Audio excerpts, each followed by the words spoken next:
Léa de Trémont, je suis doctorante en géographie et aménagement à l'université Gustave Eiffel et j'effectue ma thèse au sein du laboratoire Ville, Mobilité, Transport. Après une licence de géographie, j'ai effectué mon master à l'école d'urbanisme de Paris avec une spécialisation en transport et mobilité. Ma thèse porte sur les mobilités bas carbone en relation avec le bien-être. Donc, un jour comme aujourd'hui en France, il y a plus de 180 millions de déplacements locaux qui ont lieu et plus de la moitié sont réalisés en voiture. Ce sont des déplacements qui pèsent fortement dans les émissions de gaz à effet de serre en France, car le secteur des transports est la première source d'émissions de CO2. C'est donc un enjeu majeur pour les collectivités et les acteurs de la ville qui doivent promouvoir des mobilités durables face à ce défi climatique. Donc moi, je m'intéresse aux mobilités bas carbone, c'est-à-dire les mobilités des personnes qui font le choix de ne pas utiliser la voiture ou l'utiliser de façon mineure et vont plutôt emprunter les transports en commun, le vélo ou se déplacer à pied. L'analyse des émissions associées au déplacement montre que les mobilités les moins émettrices, ce sont celles des femmes et des personnes à faible revenu. En effet, ce sont ces personnes-là qui utilisent le moins la voiture.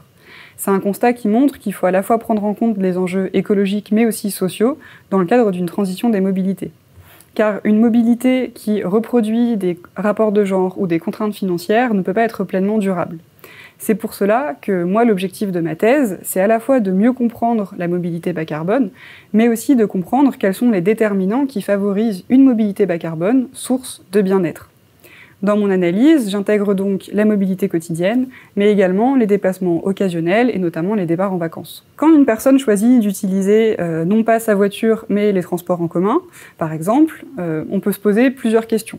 Par exemple, est-ce que ce déplacement-là, c'était un choix isolé ou est-ce qu'il est représentatif d'autres déplacements? Quels sont les arbitrages qui ont été réalisés? Comment est-ce que ce déplacement, il s'insère dans la vie quotidienne? Comment est-ce qu'il a été vécu?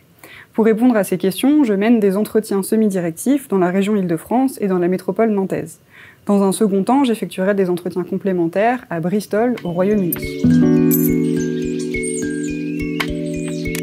Je pense qu'il est utile de considérer la mobilité bas carbone au niveau individuel en adoptant une approche qualitative pour vraiment bien comprendre les pratiques des habitants et des habitantes d'un territoire. De plus, le sujet du bien-être est encore peu traité dans le cadre de la mobilité. Face à l'urgence climatique, les villes doivent s'adapter et peuvent être une ressource pour favoriser des modes de vie et des mobilités plus sobres. L'enjeu de ma thèse, c'est de permettre la diffusion de mobilités qui soient le plus durables possible, à la fois d'un point de vue environnemental et d'un point de vue social. Avec des terrains géographiques variés, dont un cas international, j'espère que les résultats de ma thèse seront bénéfiques pour la qualité de vie en ville, dans les villes d'aujourd'hui et demain.